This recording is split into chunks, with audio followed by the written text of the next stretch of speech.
Bienvenidos al Asesor Exitoso, el podcast de los asesores que dan resultados. El día de hoy nos acompaña Marco Morales, estratega comercial especializado en el sector inmobiliario, enfocado en estructuración, posicionamiento y sistemas de ventas para desarrollos. Marco no solo vende, diseña sistemas comerciales. Así es, muchas gracias. Gracias, Osvaldo, gracias por la invitación. Te agradezco infinitamente que me hayas extendido esta formal invitación. Ya te seguía, ya veía lo que estaban haciendo en el canal, ya he visto varios de los capítulos que has realizado y para mí es un verdadero placer estar aquí contigo. Excelente, un gusto estar aquí también contigo. El tema que vamos a tratar hoy es cómo pasar de vender propiedades a construir patrimonio. Correcto. Cuéntanos, Marco, ¿cómo llegas al mundo inmobiliario y a esta intersección entre desarrollo de ventas e inteligencia de mercado? Mira, mucha gente me pregunta esa parte y curiosamente mi expertise profesional no ha sido necesariamente el sector inmobiliario. Yo tengo más de 30 años dedicándome a las ventas en diferentes sectores. Mucho tiempo estuve en publicidad, muchísimos años también estuve en retail y gran parte también de mi tiempo profesional estuve en industria automotriz. Y cuando llego a Mérida es cuando me empiezo a involucrar con todo lo que es el sector inmobiliario y me doy cuenta que los mercados al final del día y los beneficios para el consumidor siempre acaban siendo lo mismo. Pero cada uno de sus sectores tiene sus diferentes formas de actuar o de interactuar y es ahí donde acabo detectando que hay muchas áreas de oportunidad en el sector, muchas cosas que se pueden hacer a través de sistemas o procesos de venta, y cuando empiezo a profesionalizar o a perfeccionar mi método de trabajo, me funcionó de maravilla, uno con los desarrolladores con los que trabajé y ahora ya de manera independiente, autoaplicando la misma teoría que siempre he promulgado. Excelente. ¿Y hace cuántos años llegaste a Mérida? Hace ya casi 6 años. Entonces ya tengo un ratito, ya me siento yucateco. Oh, bomba. ¿En qué momento dejas de ver este tema de las ventas como solo ventas y empiezas a verlo como un sistema integral? Es que mira, para mí realmente toda la vida ha sido sistemas. O sea, yo no ubico ventas sin hacer procesos y procedimientos. Porque al final del día, no importa en el sector en el que estés involucrado, a todo lo que tiene que ver con una metodología de ventas va de la mano con que conozcas tu producto, evidentemente, que sepas cuáles son tus metas, las metas que tienes programadas, la temporalidad de tu mismo programa de ventas, incluso que te involucres muchísimo con temas de investigación de mercado, análisis de la competencia. Yo me tocó, afortunadamente, cuando trabajaba para Grupo Autofin México, que en esa época era el distribuidor número 1 de autos a nivel Latinoamérica, ellos ya hacían sus programaciones, no hacían forecast anual, hacían un forecast anticipado de los próximos 5 años y cómo iban a ir evolucionando a lo largo de los años. Porque creo que las metas también en el corto plazo son muy alcanzables, pero también no tienes capacidad de reaccionar a tu futuro inmediato. Y cuando tú ya hacías un forecast de 3 años, de 5 años, te daba una visibilidad mucho más macro de lo que tenía que ver con tu negocio. Entonces, ¿qué hacíamos? Nos metíamos incluso desde la parte de Business Intelligence para analizar exactamente cuáles eran hoy las características reales de tu mercado, de tu competencia, del valor de tu producto y de las cualidades que tenías que resaltar muchísimo para poder tener mayores porcentajes de conversión.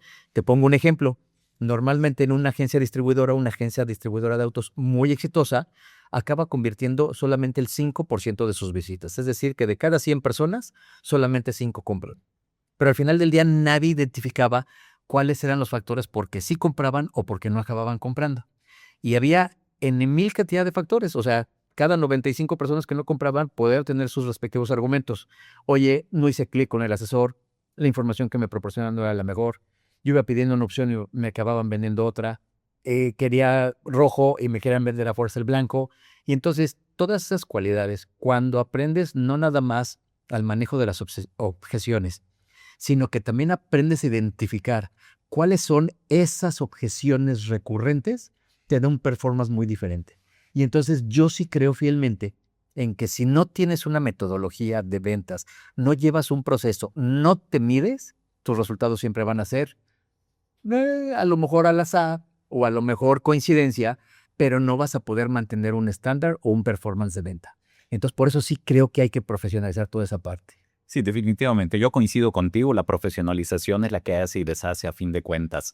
Vamos a hablar un poquito más de la estrategia que estabas comentándonos hace un momento con los forecasts a mediano y largo plazo que te permitían ver y planear a futuro. Pensando en esos forecasts a varios años para adelante, ¿qué tan flexible era para reaccionar con los cambios que se daban en la inmediatez? Muy. Mira, y lo quiero hacer la respectiva analogía hoy con el sector inmobiliario. Tú llegas con un desarrollador y te dice, oye, ya traigo trabajada mi proforma. Traes todas las variables dentro de tu proforma. Y obviamente en la proforma pues viene identificado muchísimo, oye, este proyecto nosotros lo vamos a terminar en 24, 36, 48, 60 meses. El tiempo que la proforma haya estipulado y el tiempo que incluso la gente de Project Manager haya decidido de cuál va a ser el tiempo de vida, de desarrollo del proyecto, más el tiempo de vida comercial del proyecto. Entonces, en realidad, no hay proyectos a corto plazo. O sea, hoy podemos entender que a lo mejor los proyectos en un plazo estándar son 36 meses. Y cuando el director comercial o el área de finanzas planea o solamente hace una estructura comercial sobre el primer año de operaciones, entonces los otros dos te deja un poquito desarmado. ¿Qué pasa cuando tú haces el análisis completo de tus 36 o 48 meses y con base en esas variabilidades empiezas a medir exactamente cuál es la parte más funcional para tu negocio? Porque no todas las temporalidades son iguales, no todos los años son recurrentes. Tienes años atípicos, tienes periodos atípicos, tienes que considerar las muchas variables que hay en la operación comercial para de pronto saber exactamente cómo reaccionar. Cuando ya tienes toda esta radiografía, por llamarle de alguna forma, tú puedes estimar también en reales. A mí me preocupa muchísimo que hoy muchas de las estimaciones se hacen en especulativos. Oye, yo este proyecto, pues yo considero que más o menos debe de salir en tanto el metro cuadrado, yo considero que más o menos debe de tener tales características y yo considero que más o menos debemos de vender tantas unidades al mes. Cuando te pones a revisar todo lo que es la competencia o el análisis de factibilidad comercial, estudios de mercadotecnia, y toda la data que te arroja el mercado, de pronto dices, no me da. Y entonces hoy, ¿qué pasa? Que acabamos viviendo en un estrés innecesario del desarrollador hacia sus áreas comerciales o hacia sus socios comerciales. Bueno, y es que es muy difícil o poco común encontrar toda esa información de primera mano por el mercado, porque hay parte que ves por el mercado, hay otra que tiene que integrar, que es la parte de costos, que muchas veces no se conoce y también allá hay ciertas exigencias o irregularidades de parte de algunos desarrolladores donde si todavía no tienes controlado el costo, ¿cómo puedes establecer un precio? Y cómo puedes enfrentar los imponderables que te puedan aparecer en el camino. Correcto. Me hace mucho sentido, por ejemplo, que cuando el desarrollador está iniciando, probablemente no tenga toda esa data histórica. Pero ¿qué pasa con desarrolladores que ya traen 4 o 5 años de trayectoria y traen 3 o 4 o 5 proyectos? Aunque no controlas el mercado de los posibles incrementos por variabilidad en los precios, por cómo se pueden mover los mercados, por la materia prima que es de importación o por muchos otros factores económicos, cuando uno, por lo menos sí puedes tener un estimado de la variabilidad de acuerdo a incluso a tus mismos sistemas operativos con tus temas de créditos puentes, porque al final del día ya traes una tasa de interés fija con sus respectivos costos de operación. Si tú jugaras con esa variable siempre, muy probablemente si los precios se disparan, puedes llegar a estar cubierto en cierto rango. A lo mejor sí vas a tener que hacer ajustes sobre la marcha, pero no es lo mismo que planees sobre temas que no conoces o no dominas y que de alguna manera vas a estar especulando, a cuando ya traes un background muy importante que te va a ayudar a tomar determinaciones mucho más claras para el avance de tu proyecto. Sí, tu varianza se aminora y entonces controlas mucho más el riesgo de lo que pueda suceder. Es correcto, pero hay que calcularlo. Y a mí lo que me preocupa es que de pronto hay cálculos que no están tan bien acotados porque en el avance de obra de pronto, híjole, pues hay que aumentarle ahora un 25% al costo de la obra. Espérame, ¿en qué momento se te disparó tanto? Porque al final del día, pues tampoco es que tú de la noche a la mañana puedas meterle un incremento de precio a tu producto final sobre el mismo valor. O sea, tienes que ir prorrateando sobre la misma del desplazamiento de las unidades. Entonces, creo que mucha de la información, en alguna ocasión a mí me dijeron una frase que se me quedó tatuada para toda la vida, que lo que no se invierte en la planeación se acaba pagando en la ejecución. Y entonces yo sí creo que hoy debería de haber un estudio financiero mucho más a detalle para calcular el costo y la operación de un proyecto de desarrollo inmobiliario en cualquiera de sus características, ¿eh? Porque ya sea que hablemos de lotes residenciales que nada más vas a construir amenidades o un proyecto de producto terminado donde traes 12, 24, 60, 120 unidades que evidentemente te van a impactar muchísimo en los costos. Entonces, ¿dónde debe de estar el área medular? En que sí, en todos los procesos debemos de llevar una metodología y un análisis a detalle. Excelente. ¿Y qué hay respecto a una tendencia que dice que lo que sucede en el mercado no necesariamente tiene que ser un reflejo del resultado comercial que tenga un proyecto en particular? Y esto viene de la ideología de que el mercado es tan grande y nuestros proyectos pueden ser tan pequeños comparados contra este tamaño de mercado que cada desarrollador puede crear una propuesta única. Correcto. Y generar las condiciones para garantizar la venta de su desarrollo independientemente de las condiciones de mercado. No, yo creo que sí hay que analizar todas las variables porque de pronto también el creer que nuestro producto es único y diferenciado, creo que también es abusar un poquito de la soberbia o del ego. Al final del día, aunque no necesariamente por zona o por tipología tengas la competencia paralela, sí hay muchísimas cosas con las que puedes sacar un costo de referencia. Y entonces estamos muy acostumbrados a poner un ejemplo. Oye, voy a desarrollar en Temozón, solamente me voy a fijar en la competencia que hay en Temozón. Y si por alguna razón Temozón está construyendo muchos departamentos y yo voy a hacer townhouses, ya tengo un producto diferenciado y por eso creo que puedo tener un esquema completamente diferente a lo que se está comercializando habitualmente en la zona. No, yo lo que aconsejaría es, ok, a lo mejor en Temozón no hay townhouses, pero sí te puedes ir a Santa Gertrudis Copó y te puedes ir a otras zonas que a lo mejor no necesariamente están pegadas o contiguas, pero que de alguna manera sí te van a dar una referencia mucho más clara de cómo está hoy el mercado para que tengas un análisis más preciso. Sí, yo estoy de acuerdo. Eso necesitas ver el panorama completo para poder entender cómo se puede comportar, y el tema del análisis de la demanda es lo primero que debe de haber.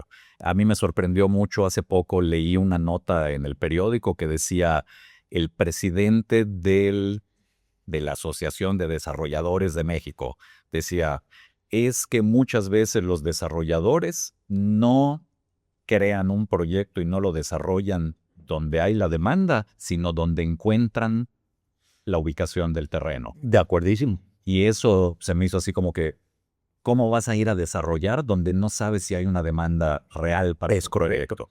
Y te podré decir que un gran porcentaje de los proyectos que hoy viven en Mérida han nacido bajo esa premisa. O sea, no ha habido un análisis, incluso voy a ser todavía hasta más negativo.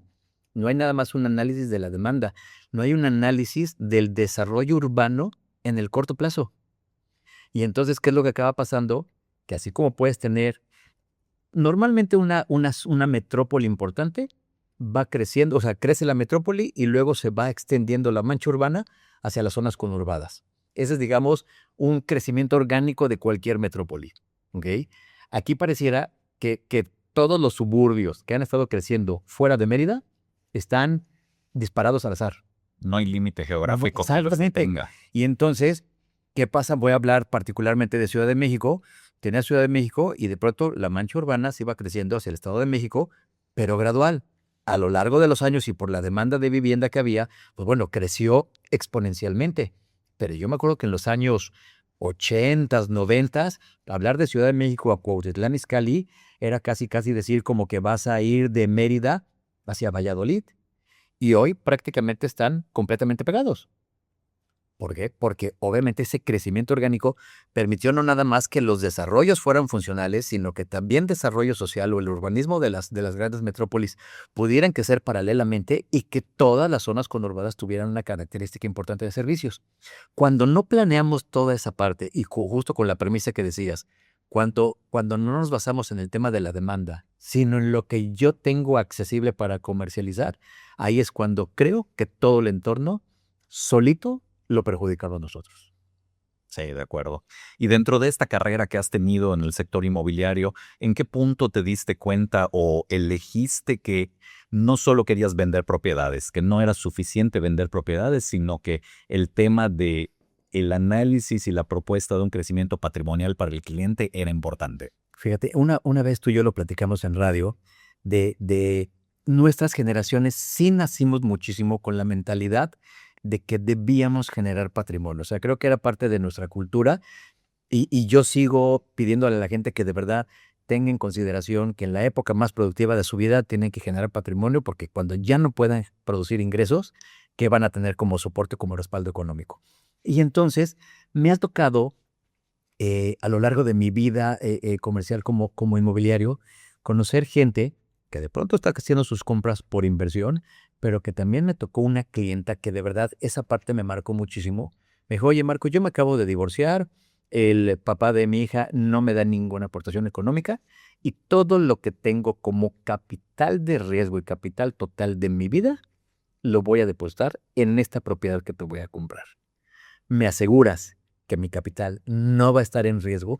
¿Tú sabes el compromiso moral que eso representa cuando tienes valores y Sí, principios? cuando eres responsable. Exacto. Y entonces yo sabía que el producto que representaba, el terreno que ella iba a comprar y las características del proyecto le iban a garantizar una plusvalía muy importante. Y le dije, invierte con los ojos cerrados, yo respondo.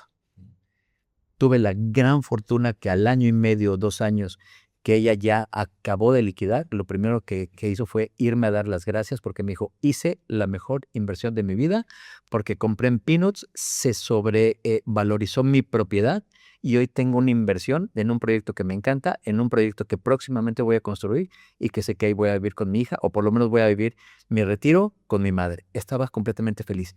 Esa satisfacción es priceless, no la pagas con ninguna cantidad económica. Entonces ahí es cuando entiendes que aunque haya mucha gente que invierte como parte de acrecentar su riqueza económica o su riqueza financiera, el gran porcentaje de la población invertimos por patrimonio. Y no puedes bajo ninguna circunstancia poner en riesgo un patrimonio de la gente. Estás jugando con lo más sagrado que tiene la gente, que es lo que construyó a través de muchos años de esfuerzo, de trabajo, de sacrificios, de dedicación, para que de la noche a la mañana, simple y sencillamente por tratar de ganar una comisión, pongas en riesgo ese capital, yo no me lo permito, ¿no? Yo sé lo que mi padre vivió para tener patrimonio, cuando por temas circunstanciales, por el terremoto del 85, perdió todo su patrimonio, y lo que es para una persona empezar de cero, de verdad, te marca muchísimo. Entonces, sí tiene que haber una vocación muy, muy grande, pero más un compromiso, una ética, muchos valores intrínsecos para realmente vender propiedades como queremos vender propiedades. No nada más por una comisión. A mí cuando me dicen, no, es que el mundo del bien raíz tiene mucho, es mucha parafernalia y mucho fashion. No, no, no, no, implica muchísimas otras cosas más. Entonces, de verdad, yo exhorto muchísimo que nos profesionalicemos y hagamos las cosas con valor, con ética, con principios, con mucho respeto, porque de verdad esa es la parte que creo que a mí más me emociona de vender propiedades. Y tiene que ver con una asesoría profesional, con la responsabilidad de parte del asesor, entender cuáles son los objetivos del cliente, cuál es la expectativa, porque bien el crecimiento patrimonial se puede dar desde muchos frentes. Claro, la historia que contaste ahorita que está padrísima. Uno de los objetivos era poder construir encima de ese terreno y que le fue muy bien y su crecimiento patrimonial ahí lo tenía. Así es. No era una inversión líquida, no era una inversión para poner algo en renta o generar ingresos, era con un tema patrimonial permanente de ellos. Entonces, entendiendo esos aspectos, habrán inversionistas que quieran crecer su patrimonio para poder pasarse a vivir y estar muy tranquilo, y habrá quien esté buscando tener flujos y habrá quien esté buscando darle vueltas aceleradas a su capital. Entonces, entendiendo cuál es el objetivo que tiene cada uno de estos clientes, se puede planear una estrategia y tener las opciones sobre la mesa de lo que corresponde para cubrir ese objetivo. Completamente de acuerdo. Y creo que la parte más importante es no tomamos en cuenta que muchas veces creemos que vender es vender, ¿no? Y no investigamos o no indagamos un poquito más hacia dónde tiene destinada la inversión el cliente final. Hay muchas preguntas que no hacemos. A mí me ha tocado escuchar muchísimas veces de que, no, hombre, fulanito tal es tremendo vendedor porque tiene una labia impresionante. No le permitió al cliente hablar en ningún momento. Le digo, ¿what? no me gustaría nunca que me tocara una persona de esas. O sea, yo necesito que alguien que sepa que yo quiero invertir con la finalidad que sea patrimonial o inversión, que me dé opciones, que sepa exactamente para qué necesito hacer esa inversión, que me dé las posibles variaciones que pueda haber en el mercado. Toda esa información, todo ese contexto que se vuelve vital para tomar una mejor decisión de compra, yo sí quiero que alguien me escuche, sepa exactamente lo que necesito y de verdad no me sature de información, sino que me dé una, máximo dos opciones de lo que realmente cumple con las características de mi modelo de inversión. Por eso yo sí creo que hoy nuestra obligación profesional es identifiquemos si tu inversión va a ser patrimonial, porque ahí manejas cierta información, o cuando ya te vas a dedicar única y exclusivamente a temas de inversión y rentabilidad, bueno, tendrás que verlo desde otra perspectiva, con otro análisis, con otra presentación y con otra data muy importante para que en ese momento puedas tomar la mejor decisión de si vas a hacer una o varias inversiones en uno o diversos proyectos. Y siempre tienes que partir de entender cuál es la situación del cliente. Pero mínimo indispensable es analizar, entender cuál es la situación actual en la que está viviendo, qué objetivo tiene, qué obstáculos tiene en el camino para llegar a ese objetivo y qué caminos tiene en mente que le podrían hacer llegar. Y nosotros entonces, sabiendo todo este panorama, facilitarles ese camino con las opciones y nuestro conocimiento pleno del mercado. Completamente. Y ¿sabes qué, Osvaldo? Yo creo que si hiciéramos una tarea de introspección y nos diéramos a la función de particularmente hacer esas preguntas categóricas que se vuelven relevantísimas iniciales, no habría tanta frustración en el sector inmobiliario por todas las ventas que nos esté dando. Porque como no te diste la tarea de investigar exactamente para qué era lo que quieras hacer tu inversión o tu compra, al final del día no hallaste el punto neurálgico de tu cliente y el cliente se fue para buscar otra alternativa, buscar otro asesor o buscar otro proyecto. Si tú desde un principio hubieras tenido clarísimo cuáles eran las estrategias que él quería para su inversión, probablemente si tenías la alternativa, se la brindabas, y si no, también le decías que no tenías el producto adecuado y no ibas a pasar por un proceso de 3, 4, 5, 9, 15 visitas, en mil cantidad de información para que el día de mañana te dijera, gracias, no gracias. Muchas cosas se resuelven si optimizas la forma en la que te conduces para con tus clientes. Por supuesto, es como los doctores. Si tú llegas a una consulta médica, nunca te va a recibir con la receta y la medicina. Es correcto. Primero tienen que entender qué es lo que tienes, te hace todas las validaciones necesarias, genera un diagnóstico. Así es. Y en función de ese diagnóstico, entonces se genera ya el tratamiento adecuado para eso. Y eso es algo que no sucede con la mayoría de los vendedores y los asesores. No, nadie pregunta. Y a mí sí me ha tocado, por ejemplo, que hay mucha gente que incluso llega y te dice, ok, yo soy inversionista. Ah, perfecto. ¿Para qué le pasa? No, es que a mí me gusta mucho invertir en propiedades, pero porque aparte, ¿sabes qué? Acabas identificando perfectamente cuándo la información es cierta y cuándo no lo es. Un caso clarísimo, llegó una persona alardeando que era un gran inversionista y que quiere hacer una inversión enorme, pero me dijo, ok, yo quiero dar el enganche más chiquito y el plazo más largo, es más, si tu plazo más largo es de 60 meses, no, a mí dame un plazo de 120 porque soy un gran inversionista. Y de pronto decía, en mi pensar yo era, espérame, o sea, ¿quieres pagar el precio más alto del proyecto porque supuestamente eres inversionista? No, a mí háblame con transparencia, dime, oye, tu proyecto me resulta muy aspiracional, no tengo el capital, pero me interesará ser parte de él. Bueno, ya diseñamos un esquema a tu medida. Pero un verdadero inversionista va a buscar las oportunidades que desde antes de que el proyecto se empiece a comercializar, él ya haya ganado. ¿En qué sentido? Oye, va a buscar una lista cero, probablemente va a buscar pagar de contado para buscar la mejor oferta comercial, entendiendo que, oye, si yo voy a anticipar la compra de mi proyecto, evidentemente estoy buscando un descuento que a mí el día de mañana me favorezca, porque si estoy en lista cero, Friends and Family, donde me vas a ofrecer una oferta que me vas a dar por pago anticipado X monto de descuento, yo sé que al siguiente incremento de lista, mi propiedad ya ganó una revalorización, porque es no nada más el descuento que me otorgaste, sino el primer incremento de precios. Y así lo va a llevar a lo largo de la vida comercial del proyecto. Entonces, ahí ya con esa premisa, en un caso muy específico de inversionista, pues ya le diste una ventaja competitiva para ganar sobre su primera inversión. Por supuesto, y lo que tiene que entender también nosotros como asesores y los inversionistas es que casi siempre la ganancia está a la compra. y depende de precio y condiciones. Entonces, la mezcla entre precio y condiciones con el tipo de propiedad y cómo vayas a llevar esa vida de la inversión es la que va a hacer y deshacer el rendimiento que obtengas sobre tu actividad. El margen, lo dijiste perfectamente bien, el margen está en la compra, no en la venta.